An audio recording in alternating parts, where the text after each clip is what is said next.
On June 6, 1997, the back entrance of the Museum of Modern Art stood silent in the pre-dawn darkness. James Carter adjusted his firefighter uniform and checked his watch one final time. Behind him, Rita Miller carried a carefully wrapped canvas that looked identical to Van Gogh's masterpiece, hanging just floors above them. Andy Grace monitored his laptop, confirming the security systems were down. This was it. In the next hour, they would either become millionaires or spend decades behind bars. The replica in Rita's hands was perfect, crafted over months of painstaking work. If they succeeded, Starry Night would disappear from MoMA without anyone knowing. The original worth over $100 million would be theirs. James pushed open the door. Their perfect crime was about to begin. James Carter had been fighting fires in New York City for 12 years. At 35, the thrill that once drove him to rush into burning buildings had faded into routine. Every call felt the same. Every rescue blended into the next. The adrenaline that used to course through his veins when the alarm rang now barely stirred. He went through the motions, saving lives and property with mechanical precision, but his heart wasn't in it anymore. The job that once defined him had become just a paycheck. His real passion lay elsewhere. Art galleries and museums filled his free time. He could spend hours studying paintings, understanding the techniques masters used centuries ago. Van Gogh fascinated him most. The way the Dutch artist captured emotion in swirling brushstrokes seemed almost magical. James visited MoMA at least twice a month, always stopping at Starry Night. The painting drew him like nothing else could. 3 months earlier, everything changed. A small electrical fire in MoMA's storage area required the fire department's attention. James responded with his crew, expecting a routine call. While checking the ventilation systems, he overheard two curators discussing plans to move Starry Night. They mentioned temporary relocation for restoration work. Something in their tone made James suspicious. Their conversation seemed too secretive, too careful. Later research confirmed his fears. The painting wasn't being restored. It was being moved to make room for a traveling exhibition. That night, lying in bed, an impossible idea formed in James's mind. What if the painting didn't just get moved? What if it got replaced? His knowledge of MoMA's layout, security systems, and emergency protocols could make him the perfect thief. The thought terrified and excited him simultaneously. He knew every corner of that building, every security weakness, every staff routine. Maybe this crazy idea wasn't so impossible after all. James spent weeks studying every aspect of MoMA's operations. His position as a firefighter gave him legitimate reasons to visit regularly.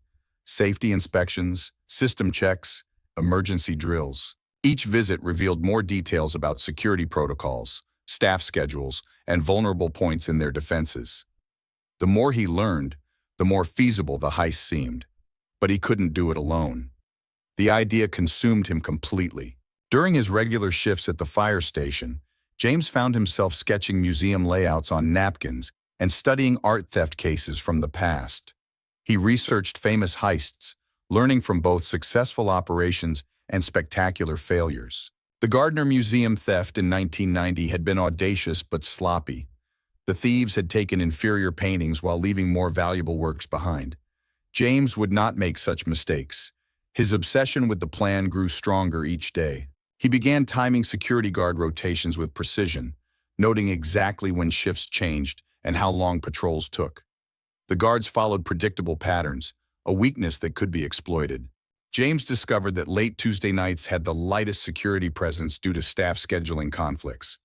This information became crucial to his planning. He needed help. Rita Miller's name appeared in several art magazines as one of the world's most talented forgers.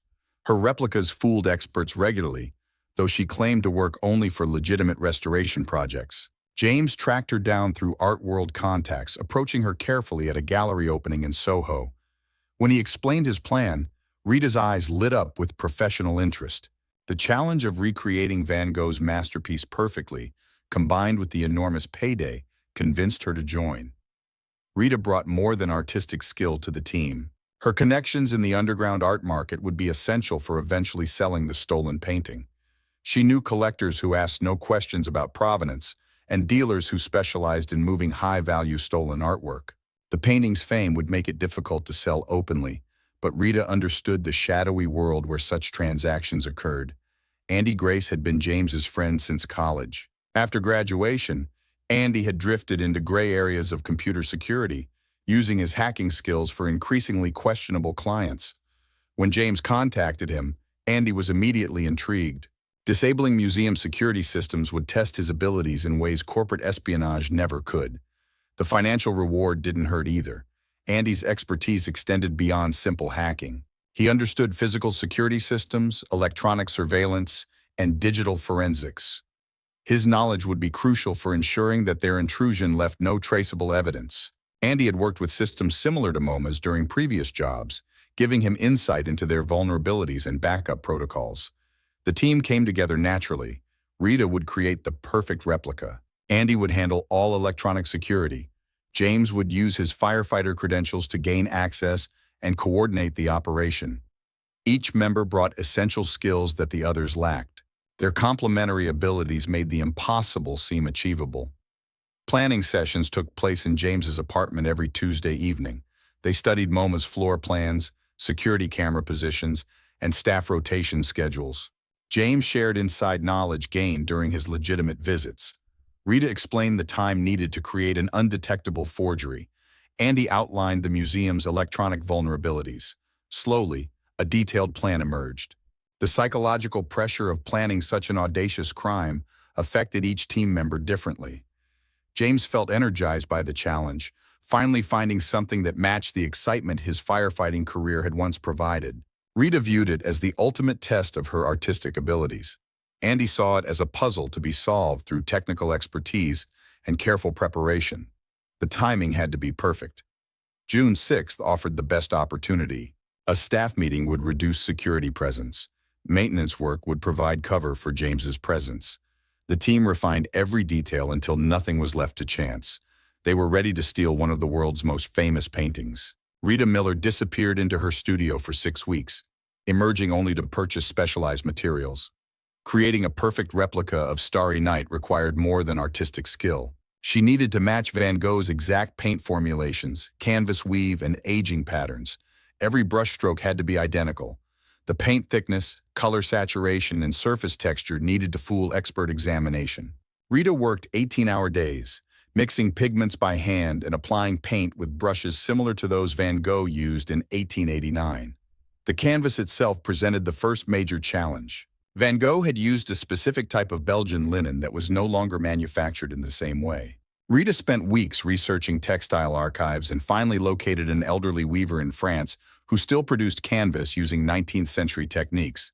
The expense was enormous, but the authenticity was essential. She treated the new canvas with tea stains, coffee grounds, and controlled exposure to create the yellowing and wear patterns that would match a painting stored in museums for over a century. She studied high-resolution photographs of the original, memorizing every crack and imperfection. The replica needed to show appropriate aging without looking artificially distressed. Rita used techniques learned from years of legitimate restoration work, accelerating natural aging processes through controlled environmental exposure. She subjected the canvas to temperature variations, humidity changes, and subtle chemical treatments that mimicked a century of museum storage. The paint formulation required extensive research into 19th century pigment chemistry. Van Gogh had used specific brands of paint that contained lead, cadmium, and other substances no longer used in modern formulations. Rita contacted underground suppliers who specialized in historical art materials, purchasing expensive pigments that matched the chemical composition of paints available in 1889. She even acquired some original paint tubes from auction houses, analyzing their contents under microscopes to understand the exact mixture ratios. The most challenging aspect was matching Van Gogh's unique brushwork. The artist's technique created distinctive texture patterns that were nearly impossible to replicate. Rita practiced for weeks, learning to move her hand exactly as Van Gogh had when creating the swirling sky and rolling hills. She studied video footage of art restoration experts examining the original, noting which details they focused on during authentication. Van Gogh's brushstrokes showed evidence of his mental state and emotional intensity, qualities that had to be captured perfectly in the forgery. Rita created multiple practice versions on smaller canvases, testing different approaches to the swirling patterns that made Starry Night so distinctive. She discovered that Van Gogh had applied paint in specific directions that created optical illusions of movement in the sky. Replicating this effect required understanding both the artistic technique and the psychological state that had driven the original creation. Andy Gray spent his time mapping MoMA's digital infrastructure with obsessive precision. The museum's security system relied on interconnected cameras, motion sensors, and alarm triggers that formed a complex web of electronic protection. Andy needed to disable specific components without triggering backup systems or alerting monitoring companies. He created custom software to loop camera feeds showing empty rooms while the heist proceeded. This required understanding the exact timing of security rounds and guard patrol patterns. His first breakthrough came when he discovered that MoMA's security system used outdated networking protocols that contained known vulnerabilities. The museum had upgraded their cameras and sensors over the years, but the underlying communication system remained based on technology from the early 1990s. Andy wrote exploit code that could penetrate the network without leaving traces in system logs. Motion sensors required more delicate handling. Rather than shutting them down completely, Andy programmed them to ignore movement patterns consistent with the team's planned routes. He studied the sensor's detection algorithms, finding ways to move through protected areas without triggering alerts. The software would create blind spots that followed their exact path through the museum. This required mapping the infrared detection patterns and understanding how the sensors distinguished between authorized personnel and intruders. The alarm system posed the greatest challenge. Multiple redundant triggers protected high-value artworks like Starry Night.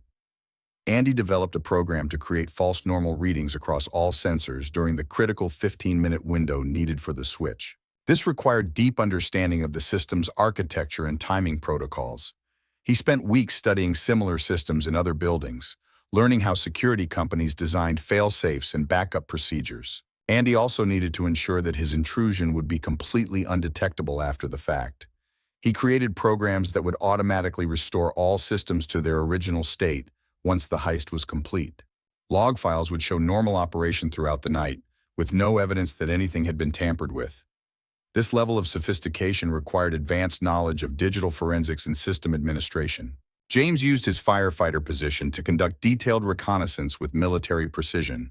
Regular safety inspections gave him legitimate access to every part of MoMA, allowing him to study the building's layout in ways that would be impossible for ordinary visitors. He memorized guard patrol routes, noting the exact timing of each security round. Staff schedules revealed optimal windows when fewer people would be present. James identified emergency exit routes and backup plans if something went wrong during the heist.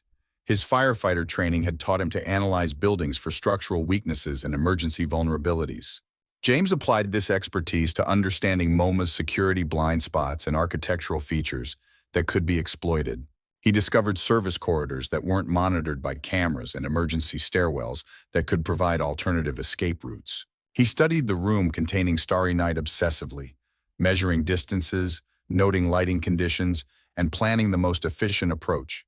The painting hung behind reinforced glass in a climate-controlled frame designed to protect it from environmental damage. James learned that the frame could be opened with proper authorization codes, which his firefighter credentials could provide during emergency situations. The protective system around Starry Night included multiple layers of security. The climate-controlled frame maintained precise temperature and humidity levels to preserve the painting. Pressure sensors detected any attempt to remove the protective glass. Vibration detectors would trigger alarms if someone tried to tamper with the mounting system. James needed to understand each of these protective measures to develop ways to bypass them. The fire suppression system became a crucial element of their plan. James could trigger a minor alarm in a distant part of the museum, drawing security attention away from the target area. The system's response protocols were standard across most buildings, but James's expertise allowed him to manipulate them subtly. A small smoke release in the basement would require immediate investigation, pulling guards from their normal posts for exactly the time needed. James designed the diversion to be convincing but not dangerous. He would use a small heating element to create genuine smoke without actual fire, ensuring that responding guards would find evidence supporting the alarm. The smoke would dissipate quickly, allowing the guards to reset the system and return to their posts before discovering anything suspicious in the gallery areas. Equipment preparation took weeks of careful planning and testing. Rita built a custom carrying case that protected the original painting while appearing to contain routine cleaning supplies. The case included climate control elements to prevent damage during transport, maintaining temperature and humidity levels that would preserve the painting's integrity. She tested the case extensively, ensuring that it could protect artwork during movement without attracting attention from security personnel. Andy assembled portable computers capable of interfacing with MoMA's security network, disguised as standard maintenance equipment. His devices needed to blend seamlessly with the museum's existing technology while providing the processing power necessary to execute his complex intrusion programs. He created custom hardware that appeared to be routine networking equipment, but contained sophisticated hacking tools. James gathered firefighter gear that would provide perfect cover for their presence in the building. His official inspection equipment included tools needed to access the painting's protective frame without damaging it. Every piece of equipment was tested multiple times to ensure reliability under pressure. James practiced opening similar protective frames until he could complete the process in less than 30 seconds. Communication during the heist required careful coordination without radio contact that could be intercepted by security monitors. The team developed a system of subtle signals that would appear natural to any observer. Hand positions, walking patterns, and timing cues replaced electronic communication. Each member practiced their role until movements became automatic responses that required no conscious thought. The signal system included backup methods in case the primary communication broke down. Rita would use specific positioning of her equipment to indicate progress with the painting switch. Andy would signal security system status through seemingly random computer screen positions. James would coordinate overall timing through the placement of his inspection tools and equipment. Contingency planning covered dozens of potential problems that could derail the operation. What if a guard appeared unexpectedly during the painting switch? What if the security system behaved differently than expected? What if Rita needed extra time to properly install the replica? James developed responses to every scenario they could imagine, ensuring the team could adapt without panic or confusion. The plan included abort signals and emergency extraction routes that would allow them to escape if the situation became too dangerous. If anything went wrong during the critical phase, they needed ways to disappear without being caught or identified. Rita prepared false identities and backup documentation that would allow her to leave the country if necessary. Andy created programs to wipe all traces of their digital intrusion and eliminate evidence of his involvement. James arranged alibis that would place him elsewhere if questioned by investigators. His firefighter colleagues would confirm that he had been responding to calls during the relevant time period.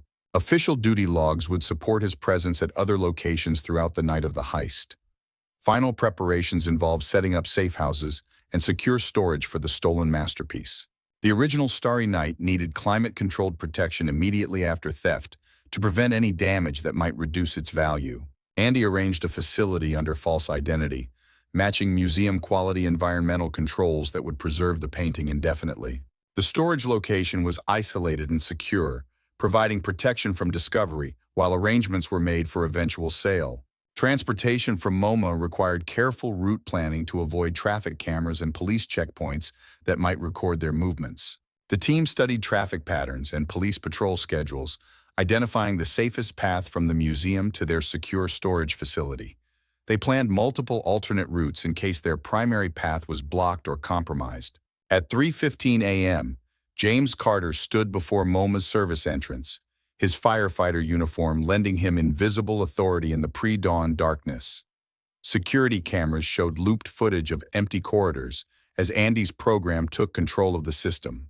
The building felt different at night, shadows creating new geometries in familiar spaces. James's heart pounded with anticipation and fear, but his hands remained steady as he unlocked the door with credentials borrowed from the previous week's inspection. The heavy metal door swung open silently on well-maintained hinges. James had oiled them during his last legitimate inspection, ensuring they would make no sound tonight.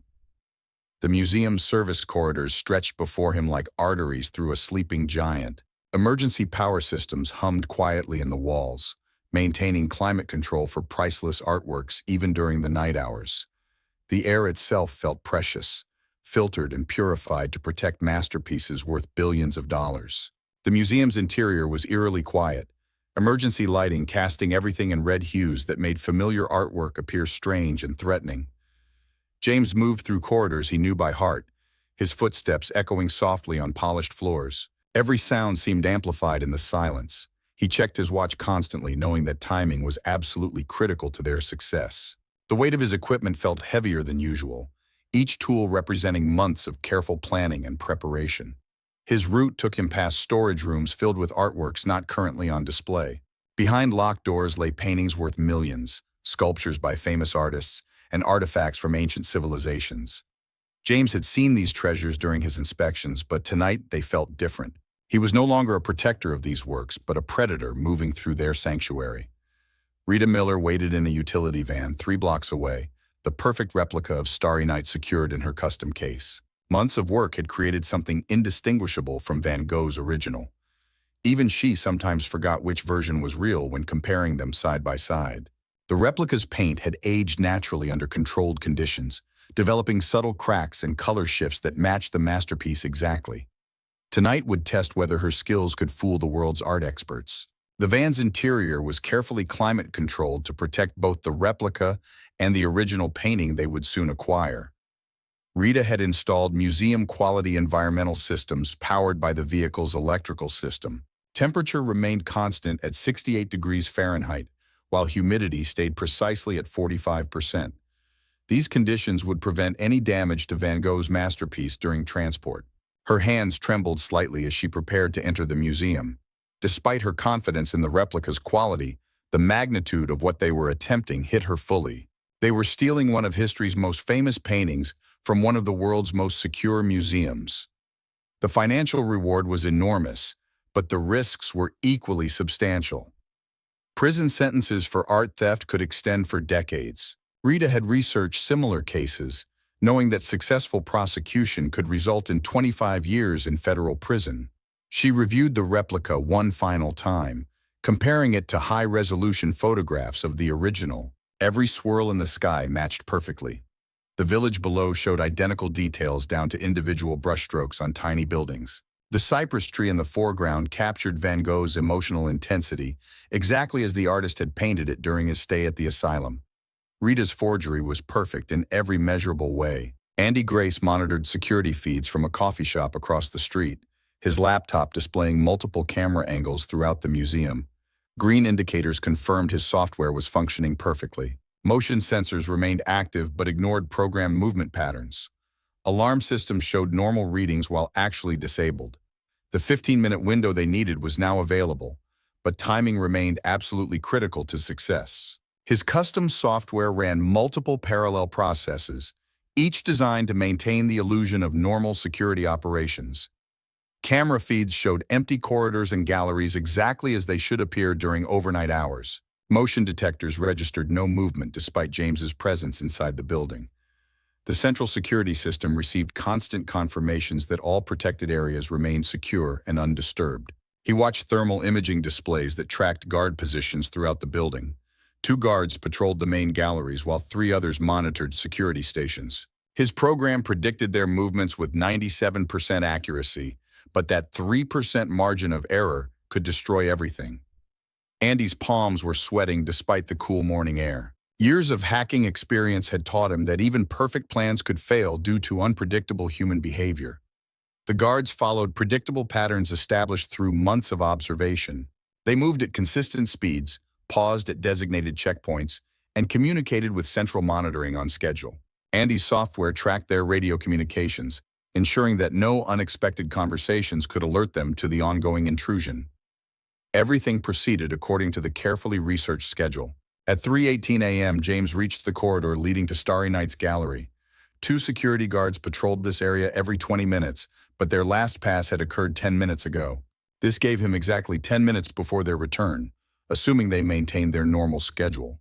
James activated a small device that would trigger smoke detectors in the museum's basement storage area in 4 minutes, drawing the guards away from their scheduled route.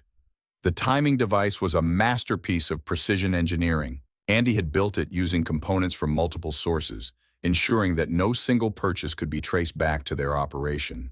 The device would heat a small amount of organic material to create genuine smoke without open flame. The smoke would trigger legitimate alarms while dissipating quickly enough to avoid causing actual damage to stored artworks. The device was carefully designed to create genuine smoke without actual fire, ensuring that responding guards would find evidence supporting the alarm. James's expertise in fire safety systems allowed him to manipulate the situation perfectly. The guards would spend several minutes investigating, resetting the system, and filing reports about the false alarm. This diversion would provide exactly the time window needed for the painting switch. James knew that the basement storage area contained climate-sensitive materials that would require immediate attention if smoke was detected. Museum protocols demanded thorough investigation of any potential fire threat in areas containing priceless artifacts. The guards would follow established procedures that James had memorized during his legitimate inspections. Rita received James's text message and began her approach to the museum. Her heartbeat matched the rhythm of her footsteps as she carried decades of artistic training and criminal planning toward their moment of truth. The case containing the replica felt impossibly heavy, though it weighed exactly the same as the original. She had memorized every security camera position and timing requirement through weeks of preparation. The case's exterior appeared completely ordinary, designed to blend with maintenance equipment commonly found in museums. Rita had studied photographs of cleaning supplies used by MoMA's janitorial staff, ensuring that her case would appear familiar to any security guard who might notice it. Internal padding protected the replica from vibration and shock, while maintaining the precise positioning needed for quick installation. Her route through the museum would take exactly 4 minutes if everything went according to plan. She knew which corridors to use, which turns to make, and exactly where James would be waiting. The replica had been designed to fit perfectly into the original's frame, requiring no adjustments that might waste precious seconds during the switch. Every element had been measured and tested to ensure flawless execution. Rita's path avoided main galleries where motion sensors might detect movement patterns inconsistent with Andy's programming. She moved through service corridors and staff areas, where her presence would appear more natural to anyone monitoring security feeds. Her maintenance worker disguise was complete down to authentic uniform details and proper identification badges. At 3:22 a.m., the basement smoke alarm activated as programmed. Andy watched security feeds as guards responded predictably, leaving their post to investigate the potential fire.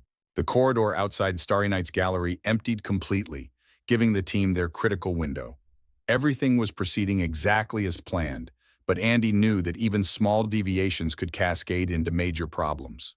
The guards' response followed emergency protocols exactly as James had predicted. They moved quickly but carefully toward the basement, following procedures designed to protect both human life and priceless artworks. Radio communications confirmed their departure from gallery patrol areas, giving Andy real-time confirmation that the diversion was working perfectly. James entered the gallery containing Starry Night at exactly 3:23 a.m. The painting seemed to glow under the security lighting, its swirling sky more mesmerizing than ever before. For a moment, he almost lost his resolve. This masterpiece had inspired millions of people over more than a century. Was he destroying something irreplaceable for personal gain? The thought lasted only seconds before practical concerns took over. The gallery felt sacred in the darkness, filled with artistic energy from masterpieces that had survived wars, revolutions, and centuries of human conflict. Starry Night occupied the place of honor, surrounded by other post-impressionist works that paled in comparison to Van Gogh's emotional intensity. The painting's presence dominated the room despite its relatively modest size. The painting hung behind reinforced glass in a climate-controlled frame designed to protect it from environmental damage. James had studied this security measure extensively during his legitimate inspections. The frame could be opened with the proper sequence of key presses on a hidden control panel. His firefighter credentials included override codes for emergency situations, though using them would eventually be traced back to him if investigators looked carefully enough. The protective system represented the latest in museum security technology. Multiple sensors monitored temperature, humidity, and air pressure around the painting. Any unauthorized access would normally trigger immediate alarms and emergency lockdown procedures. James's override codes bypassed these protections temporarily, creating a narrow window for the switch. Rita appeared in the doorway at exactly 3:24 a.m., her case blending perfectly with maintenance equipment scattered throughout the gallery. She moved with surgical precision, opening the carrying case and preparing the replica for installation. Her hands showed no tremor despite the enormous pressure. Years of creating perfect forgeries had prepared her for this moment. though nothing could match the intensity of stealing Starry Night itself. The moment felt surreal to Rita as she stood in the presence of Van Gogh's original masterpiece. She had studied this painting for months, memorizing every detail, but seeing it in person created an emotional impact she hadn't expected. The artist's passion and pain were visible in every brushstroke, creating a connection across more than a century that transcended the criminal nature of their mission. The replica was absolutely perfect in every detail. Rita had spent months studying the original, memorizing every brushstroke, every crack in the paint, every subtle variation in color and texture. Under the gallery's lighting, the forgery was completely indistinguishable from Van Gogh's masterpiece. Even art experts examining it closely would find no reason for suspicion. She had tested the replica under various lighting conditions, ensuring that it would appear authentic under both the gallery's current illumination and the different lighting used during daytime hours. The paint reflected light at exactly the same angles as the original, while the canvas texture created identical shadow patterns across the surface. James opened the protective frame surrounding the original painting with practiced efficiency. The override codes worked perfectly, disabling alarms and allowing access to Van Gogh's masterpiece. The painting seemed smaller than expected when removed from its mounting, though its presence filled the room with artistic energy. Every brushstroke was exactly as Rita had replicated, confirming her incredible skill and attention to detail. The frame's opening mechanism was more complex than James had anticipated during his practice sessions. Multiple locks disengaged in sequence, each requiring precise timing to avoid triggering backup security systems. His firefighter training had prepared him for working under pressure with complex mechanical systems, skills that proved essential during this critical moment. Handling the original Starry Night felt surreal. James was touching a canvas that Van Gogh had created over a century ago, when the artist was struggling with mental illness in a French asylum. The painting represented not just enormous financial value, but cultural heritage that belonged to all humanity. For a moment, guilt threatened to overwhelm him before practical necessity forced him to continue. The canvas felt fragile beneath his fingers, despite its survival through more than a century of careful preservation. James could feel the texture of Van Gogh's brushstrokes through his gloves, each ridge and valley representing a moment of artistic creation that would never be repeated. The weight of history made the painting feel heavier than its actual physical mass. At 3:26 a.m., Rita began installing the replica in the exact position where the original had hung moments before. The switch required absolute precision to ensure that lighting conditions, viewing angles, and frame positioning remained identical. She had practiced this procedure dozens of times using similar paintings, but the pressure of working with the actual masterpiece was unlike anything she had experienced. The mounting system required delicate adjustment to ensure that the replica hung at exactly the same angle as the original. Rita used a small level to verify positioning, knowing that even slight variations might be noticed by eagle-eyed curators during routine inspections. The frame's alignment had to be perfect to maintain the illusion of normalcy. The replica fit perfectly into the frame, its colors and texture matching the lighting conditions exactly as she had planned during months of preparation. The protective glass sealed back into place without any sign of tampering or disturbance. To any observer, Starry Night continued hanging where it had been displayed for years. Only the three conspirators knew that Van Gogh's original was now secured in Rita's carrying case. Environmental sensors registered no change in gallery conditions as the switch was completed. The replica's surface temperature matched the original exactly, while humidity and air pressure readings remained constant. Rita's attention to detail during the forgery process ensured that even sensitive monitoring equipment could detect no difference between the paintings. James performed a final visual inspection, confirming that nothing appeared disturbed in the gallery. The lighting was identical, the frame position unchanged, and the replica indistinguishable from the original. Security cameras would show only routine maintenance activity that matched his official presence in the building. The original Starry Night was now worth over $100 million in underground art markets. The gallery looked exactly as it had when they entered, with no evidence of the historic theft that had just occurred.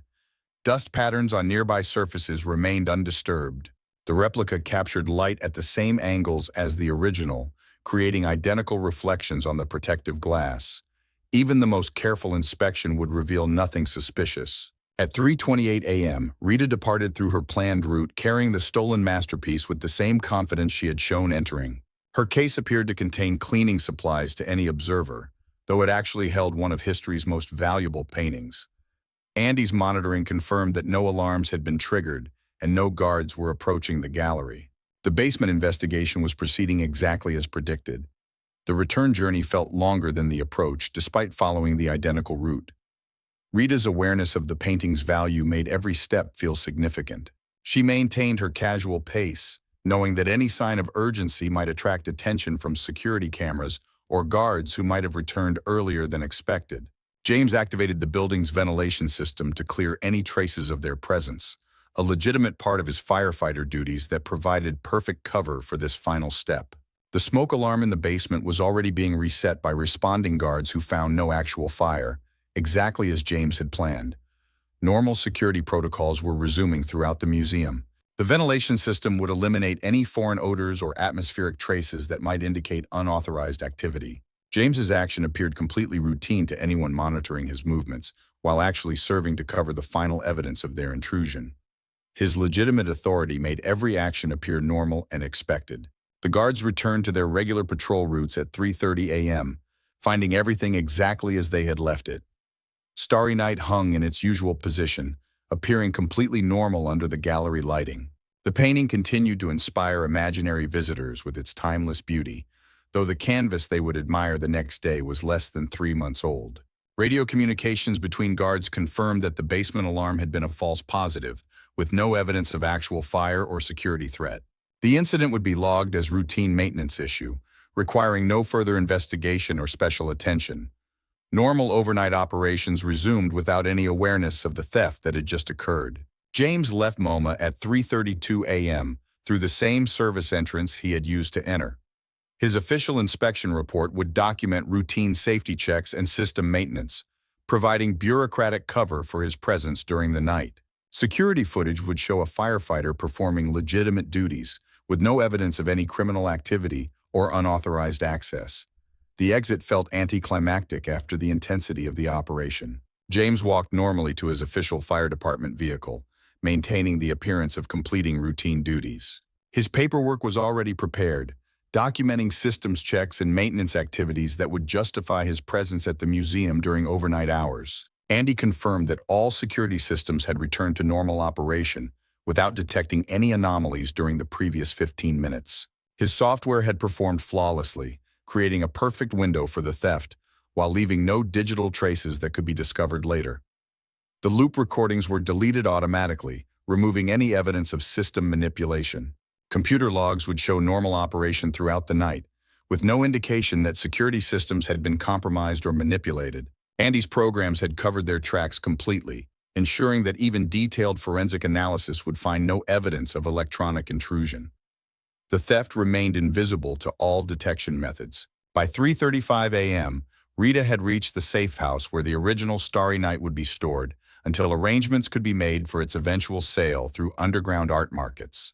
The climate-controlled environment would preserve the painting exactly as it had been maintained at MoMA for decades. Authentication documents prepared weeks earlier would convince potential buyers that the painting was available through legitimate private sale channels. The safe house represented months of careful preparation, with environmental systems that matched museum standards for artwork preservation. The original Starry Night would remain in perfect condition, while arrangements were made for its eventual sale to private collectors who asked no questions about provenance. The team had successfully completed one of the most daring art thefts in history. The original Starry Night was safely secured while its perfect replica hung in the museum, indistinguishable from Van Gogh's masterpiece to even the most expert examination. No alarms had been triggered, no security breaches detected, and no evidence left behind that could lead investigators to them.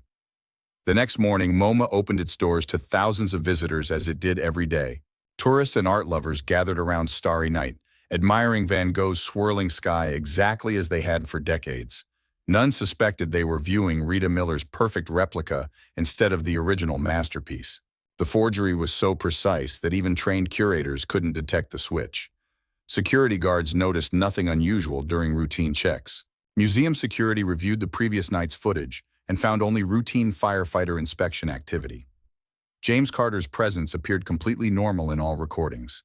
No unauthorized personnel had entered restricted areas. All alarm systems had functioned properly throughout the night. James, Rita, and Andy celebrated their success in private, knowing they had pulled off history's most daring art theft. The original Starry Night, worth over $100 million, now belonged to them. Their perfect crime remained undetected, hidden behind a replica so flawless that the art world continued admiring it without question.